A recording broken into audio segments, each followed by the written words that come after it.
Hey guys and girls, again hopefully girls, probably just guys, but yeah, hi. Today I'm bringing you the week 7 game, the final game, perhaps, maybe, slightly, perhaps, yeah. Perhaps the final game of the season versus the Toronto Torterras. As you can see on the screen, this is the history of the spreadsheet. And this is the current, before week 7 results, it's the league table, and as you can see I am in 5th place. I talked about this yesterday in the upload I did then, which is the team analysis. Links will be in the description, as well as my opponent's links, Sa/Omega/Toronto Terras coach, etc. But yeah, again I'm quickly repeating myself in case you didn't really feel like watching that. I do have even if I'm 5th, I still have a very reasonable shot at making playoffs. Mainly because the division is very close. I had the luck, despite, I can call it luck, despite me getting hexed all over the place in the past few weeks and losing games because of it. I still have a chance of reaching playoffs because it was just this close and other people have been hexed and etc. So this means that I have to win my game, of course, for me to reach playoffs, but I am dependent on other people to lose their games, mainly the New Jersey Jumpers and the Manchester McGainers. They both have to lose their games for me to reach playoffs, or if Fisher Restrooms, they can lose too, but they have to lose by a very big differential thingy, at least a +4, I think, yeah, +4. If you lose by +5 or +6, that's fine too, I guess, but that means that I have to win +5 or +6 myself as well. And of course I still have to rely on New Jersey Jumpers and Manchester McGainers to lose the games. I will quickly let you stare at the screen and get the cogs figured out yourself and shit. But yeah, the matchups in this last week of the season, which is obviously gonna help you in their math skills and shit. The Fisher Restrooms were playing the Vespuccian Park Rangers. So the best case scenario would be if the Fisher Restrooms won, because then the Vespuccian Park Rangers would have been out of the competition as a whole. If the Fisher Restrooms won, then yeah, that would have been awesome. If the Vespuccian Park Rangers would have won their game, because I know that the result at this point. If you haven't seen shit yet, then please check out their games before I potentially make spoilers. I will keep spoilers till the end of the video, of course, but just a heads up.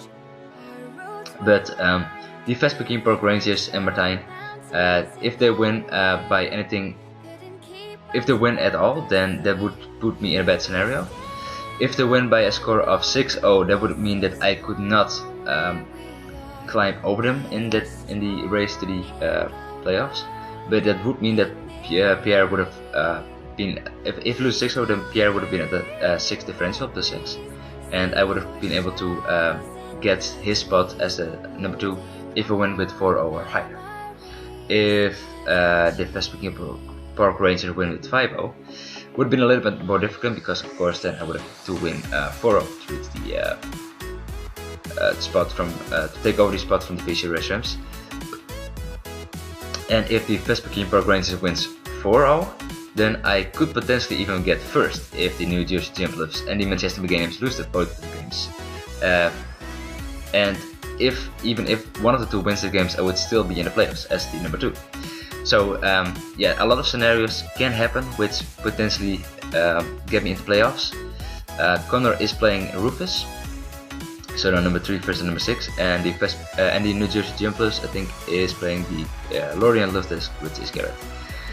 So the number 2 versus the number 7. Yeah, anything I really want to say about this, I guess that I have a lot of hope and a lot of faith in the persons and the Lorient Lufthansa. They have shown a great potential, great improvements in the past few weeks. So I do think they will make it. I do think they will crush the New Jersey Jumpers and the Manchester McGainers More reasons and everything will be in the link that in the video from yesterday, because I probably explained it a little bit more clear and a little bit better back then. But there is a scenario, not the chances on paper are stacked against me, but there are scenarios in which I will reach the playoffs. But the best case scenario is if I win with a 6 or whatever, and if Pierre says Martijn, well, if Martijn wins 4 versus Pierre and Christian and Conor both lose. In that case, that I would have been first in the whole league from 5th to 1st. But anything else can happen, of course, because that's one scenario, very specific scenario. But if I end up second anyhow in whatever way possible, of course that means that one of the that means that 2 out of the current 3 guys with 4 wins have to lose their games. And if it's the Fischer Restaurants, he needs to lose big time. So yeah, this is a very, very stupid explanation of how shit works. But if the New Jersey Champions and the Manchester McGainims lose, and if I win with a bigger difference than Vesperkey Pro Rangers wins versus Fischer Restaurants loses maybe, then I am in the playoffs, and that's all I'm gonna bank on. So my game plan, basically going into this game, is win with the best differential possible, and yeah, hopefully a 6-0 if possible. But yeah, in that case, then if I win with a big differential, then it gives me the best opportunity, the best chances of reaching the playoffs. So that's that is what I'm banking on, and that's what I'm going for this game. On to the game itself.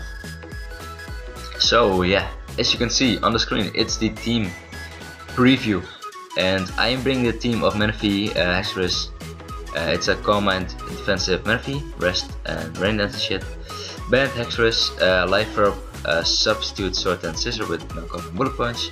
Scarf Alakazam with some coverage moves, very bulky throw with Assault Vest with physical defense as well, and a very bulky Venusaur to deal with his Altaria, which he doesn't bring.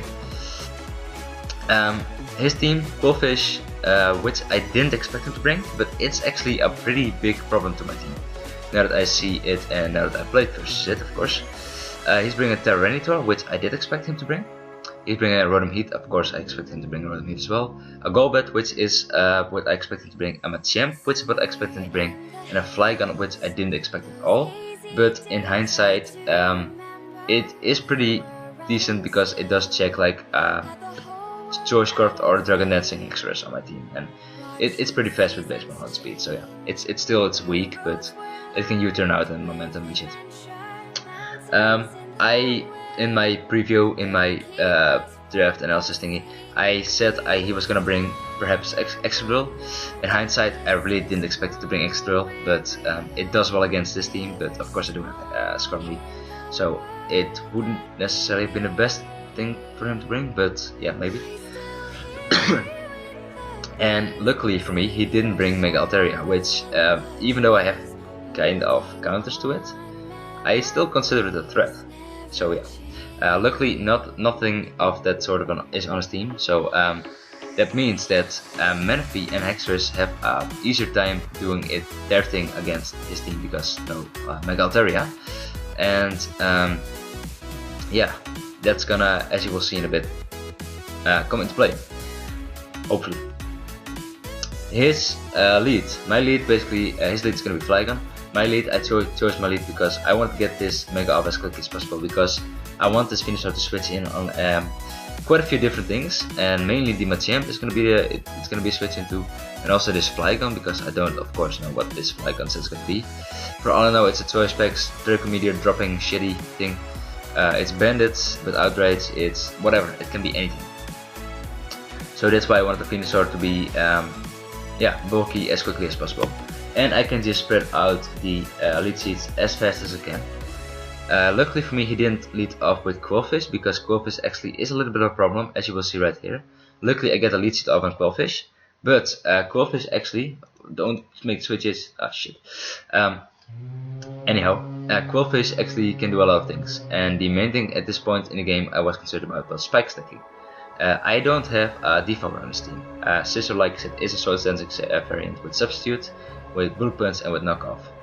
So it doesn't carry it doesn't carry defog, and I don't have a rapid spinner either. So spike stacking would have been kind of a big problem. Maybe it could have been a big problem. Could have pressured my team quite a bit. So I decided to switch in Alakazam straight up because I figured that versus a finisher, he's not gonna go for an attacking move. So I expected to go for either the taunt or the spikes. And with the Alakazam, I figured that I could threaten him out as quickly as possible. As he unfortunately goes for the T-Wave, and this means that Alakazam is crippled because my Alakazam was choice card. So that's bad. That's really bad. Now, predicting him to go into Tyranitar, as being that being the counter to maybe and pursuit having the Alakazam, I go for the switch into Hexerus because Hexerus would have put the pressure on his team because Choice Bandit Outrage is gonna do hell of a lot of damage, and if he predicted me to go for the Outrage, then he wouldn't have any switch-ins except for staying in with Tyranitar, meaning that I could potentially have gone for an EQ and yeah, taking down his Tyranitar straight up, or yeah, maybe I would have predicted him to switch in Golbat and kill that straight up, but that is not gonna happen because he makes a nice double switch, safe double switch into his Flygon, and Flygon threatens out my Hexerus. Even though it's more likely he's gonna go for a U-turn, he actually ends up going for the Dragon Rush, expecting me to stay in, expecting the U-turn. So I go into Venusaur, and again I can just lead seed away. Potentially the best play would have been a knockoff, but I can go for a knockoff right here, as I expect him to go for the Volt Switch. If he did go for an overheat, the only scenario which would have been a threat to me if it was Choice Backs. But even that would have not been able to kill me because I would have been able to knock off his Choice Backs and it would have been a -2 and shit. And here I expect him to go for the T-Wave again. And mainly I don't want to have Venusaur T-Wave because it's kind of a switch into a lot of mons on his team. Again, like I said, the Qwilfish, it's a switch into it if necessary, not right now because I don't have to just yet. It's a switch into Flygon because it didn't do ass to Flygon didn't do ass to Venusaur. It's a switch into Machamp, it's a switch in potentially to Tyranitar, and it's a switch into Rotom as well. So the only thing that really threatens out of Venusaur is a Golbat, which maybe if it's not anything like offensive, it's not that even that threatening, but yeah.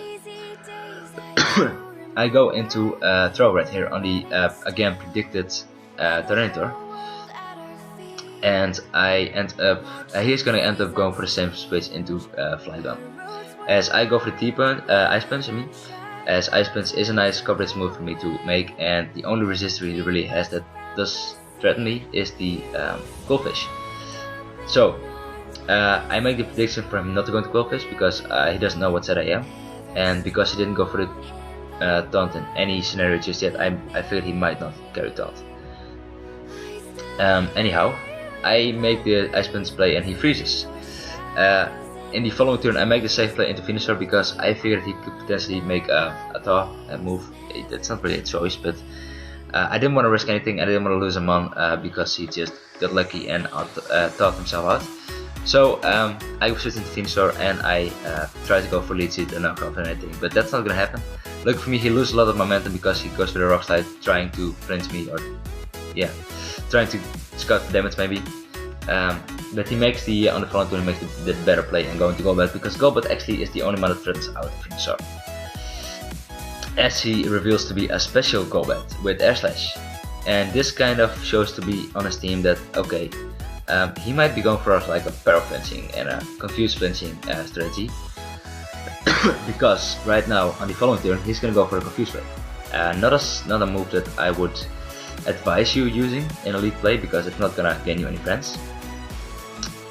But he goes for that play nonetheless, as Manaphy is able to set up easily on any variant of Golbat unless he carries the taunt, which he didn't go for, so I figured he does not have taunt. As he switched into Flygon, and Flygon actually doesn't threaten me out at all because I am max physically defensive, so Manaphy is actually a threat, or even can even set up on Flygon, as you can see.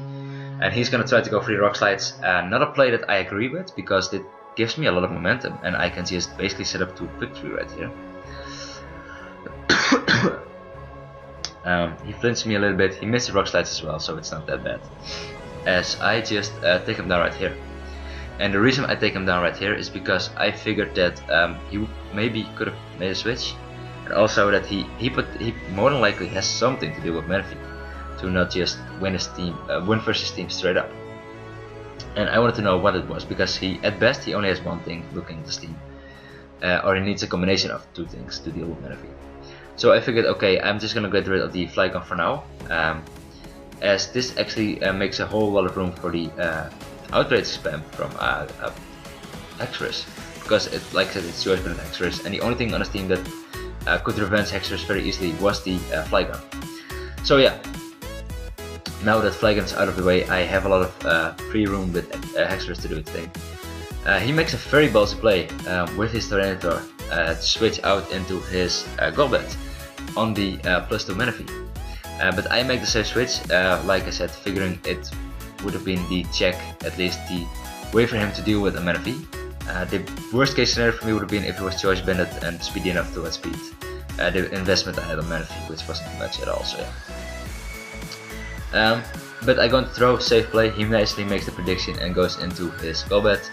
I predicted him to go for the Confuse Ray, but even if he went for the Air Slash, that wouldn't be too bad because I'm Assault Vest, and I could have knocked off Slash Ice Punched his Golbat. Now, knowing that he's not gonna go for the double Confuse Ray, I'm gonna switch into Hexorus, and I'm gonna get a kill, because he doesn't have any switch hits to his thing. And he's even gonna have to take another one.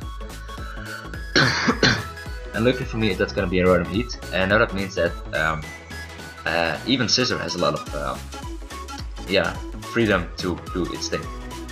I get a 3-turn, which is nice because I can get another outrage off versus his Tyranitar, even though I am intimidated. At that point in the game, I risked him carrying the pursuit. If he did go for the pursuit that turn, then I would have lost Hexorus.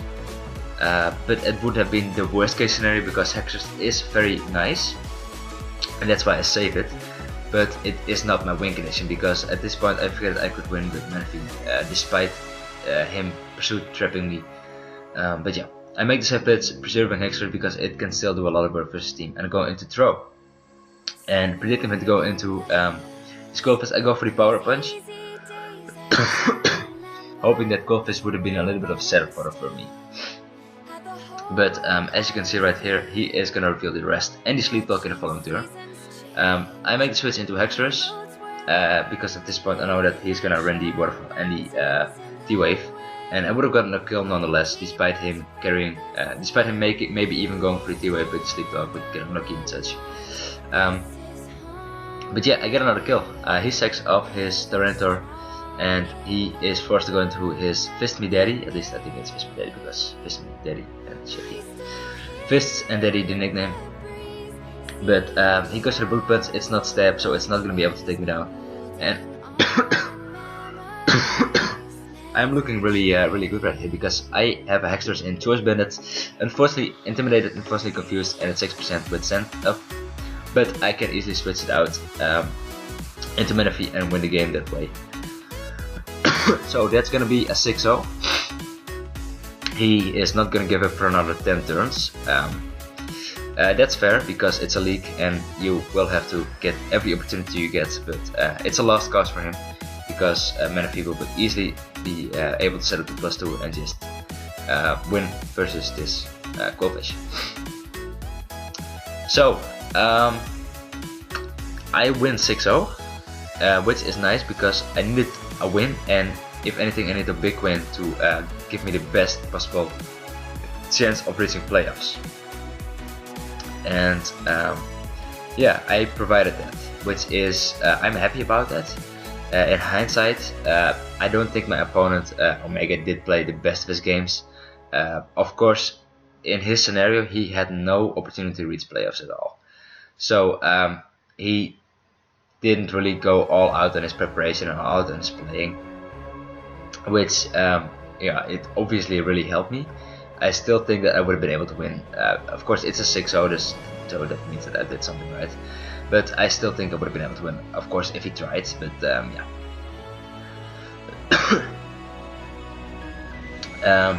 Anything else I want to add? I don't really think so. The plays that I didn't really understand from his sport on his side of the field was the rock slide moves with his presumably scarfed flygon on the Menifee. Everything else, he played a really good game, making a lot of ballsy plays, and some of them worked out for him. I made a lot of safe plays, but I think that I didn't really need to make any ballsy plays because the upper hand I had in the team matchup. So yeah, but it's a nice 6-0 victory, and the following part of the video will contain spoilers. Of course, in this video, if you don't want to watch spoilers just yet, I can completely understand that. Sorry for the cough again. I will quickly be right back and get a drink. 1 second. Alright, I fetched myself a drink. I don't know what I left off exactly, but the next part of the video will contain spoilers, I guess. So click away while you can. I'm not gonna count down or anything, but if you want to watch the rest of the GPC, and if you want to watch, for me especially, the Division B games, because that's the games that really matter if you want to see me make playoffs or not. If you want to watch those, then please go ahead and do so, as I will quickly take another sip of my drink and wait till you are gone, and yeah. After that I will go to the spoilers part, so hopefully I've given you enough time. I will give you a few more seconds. Cheers.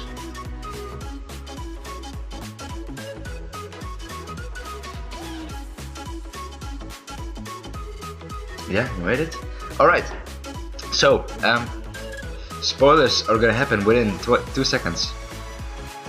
Guys, I made playoffs. I know, right? It's like, it's pretty unreal actually, because I honestly, despite on paper me not having the best chances of making it, I knew that I had quite a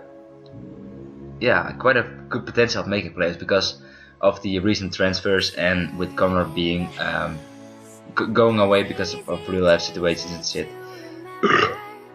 I really I really knew that I was gonna have a decent chance of reaching playoffs, despite the season not being the best at all. So yeah, I made playoffs, and now that means that I'm gonna have to face the Shadow Valley. No, wait, not Shadow Valley Murphys, because I don't even know if he's gonna be in the playoffs yet, because he still has to play his final game. The Philadelphia Folksmiths, and their coach is gonna be Matt, and I will see. You can see the scores right here. He's number 1 in the Division A. This is pre-week 7, but he is at plus 28 differential, so that says enough. At 6-1 score, 6-1, 18 points. So he's the best out of the whole league, points wise and differential wise. He's by far above everyone else. So yeah, he's gonna be a real threat. But I like facing him more than I want to face, more than I like facing something like Shadow Valley Murkers or the Bangladesh, which are the 2 other potential playoff contenders that I could have been facing. Maybe even in finals, so yeah. But I prefer facing the Philadelphia Folksmiths, despite their record being so incredibly good. I have to prove myself versus him. Luckily, I think I can. I think I will be able to. I do need a little bit of training. I have been a little bit out of the loop, and I have not been too confident and not too secure with my plays. The hex part is a very crucial factor in that, but yeah, I don't feel confident in my plays at all at this, well, not at all, but I need to step up my game basically, because Matthew is a very competent player, and if I show any weakness in my plays, if I show any weakness, any safe plays, any over predictions or anything, he will punish me for doing so. So I cannot take any chances and not take any risks, so I have to practice, and I have to step up my plays, step up my my game, and I will have 2 weeks time of doing so. So yeah, my preparation versus Matthew versus Pierre, because Pierre is the other guy that's gonna be in the division. He's gonna end. He's first, because he lost versus Vespertine Pro Ranger, but he only was 1-0, meaning that he is plus 11 differential. I'm a plus 9 differential. meaning that he is at second place. New Jersey Gibbles and Connor, the Manchester Games, both lost, so they're out of the playoffs. Because yeah, of course, if I'm in playoffs, then they had to lose. But yeah, meaning that the potential finals is gonna be me versus Pierre, or it's gonna be me versus Merc, or by any chance Hex gonna screw me over again. Then Matthew is gonna reach playoffs versus Merc versus Pierre, or even versus User at this point. Like I said, their game has not been played, Merc versus Brett. But I am kind of assuming that Merc's gonna be in. No offense to Brett, but Merc has had, by far, I think he is the most threatening team of all, and he has a lot of league experience, and he has shown a very good season despite having 2 losses. The losses he had were amazing. So no discredit to Brett, but I think Merc is gonna reach playoffs over User. That's why I will call Merc out as the potential playoff contender and not User, because I don't wanna have to praise this whole thing over and over again. But the potential finals are gonna be Merc versus me, or it's gonna be Pierre versus me. Hopefully it's gonna be Pierre, because I wanna redeem myself versus Pierre because of the terrible plays I made in the week 2 of the season 3 of GPC. And honestly, I think Pierre is the easier opponent of the 2, mainly because I really dislike Merc's drop, because it's incredible.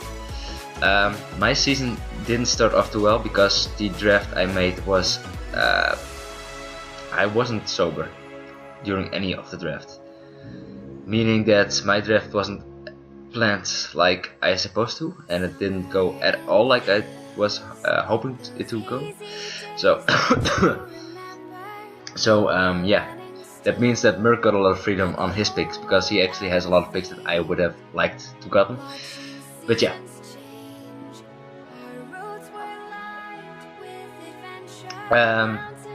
meaning that Merc is the experience-wise and team-wise, it's the most threatening opponent I fear from out of all these 3 guys.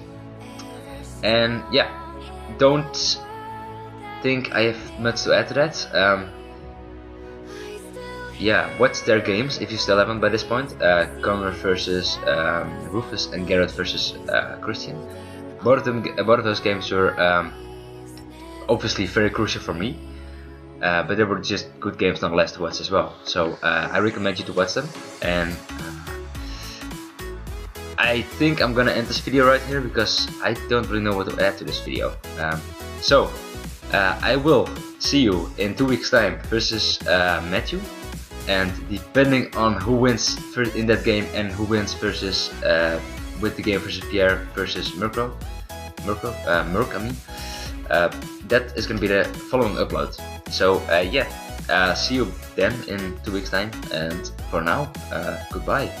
If you liked this video, then please leave a like. If you didn't like it, then please leave a comment and tell me why you didn't like it.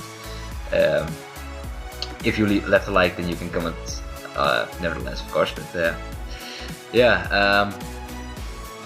see ya. Wish me luck, I guess, because I hopefully deserve it. I broke the curse from Lars, so I did a thing. Hopefully I broke the curse from Lars, because I could obviously get out Hex to shit in the playoffs still, which is something I'm gonna prepare for, because it's not unlikely for that to happen. So but I guess I'll see you for now.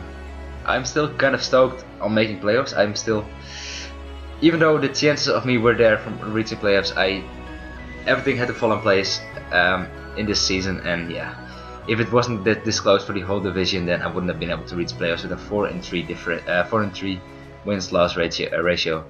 And I will quickly actually show you how the whole season ended. This is the, like I said, this is the Division A. Merc hasn't played versus Detroit Draco Droppers yet, so at this point he's 3rd, but if he wins this game, then he's gonna be 2nd. And our division, I am 2nd with 2 differential points behind on Pierre, and 4 ahead of the Vespertine Rangers. And as you can see, our differentials, our wins-loss ratio on this whole division is 4-3 and 3-4, and one guy with 2-5. But that was very close, meaning that if it never was this close, then I wouldn't have been able to get playoffs with a 4-3 differential, with a 4-3 win-loss ratio. Because last season you had to be 6-1 or 5-2 to reach playoffs, and this season 4-3 is gonna get it. And even for the number one, 4-3 was enough for him to make playoffs. So that's pretty crazy. If it would have been in Division 8, then a 4-3 differential would have not even been enough to make playoffs, because as you can see right here, User Ear is 5-2 and he is potentially not gonna reach playoffs. So yeah, that could potentially be a thing.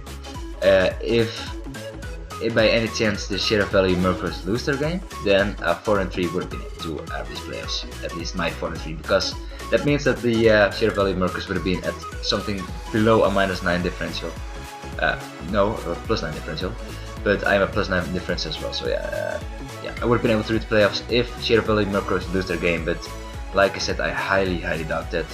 And no discredit to Brett again, but I think Merc is just the most threatening opponent I can potentially face in the whole league at this point. Mainly because of his skill, mainly because of his team. Yeah. So this has been going on for a few more minutes since I said that I was gonna end the video. But goodbye. Thanks for watching this.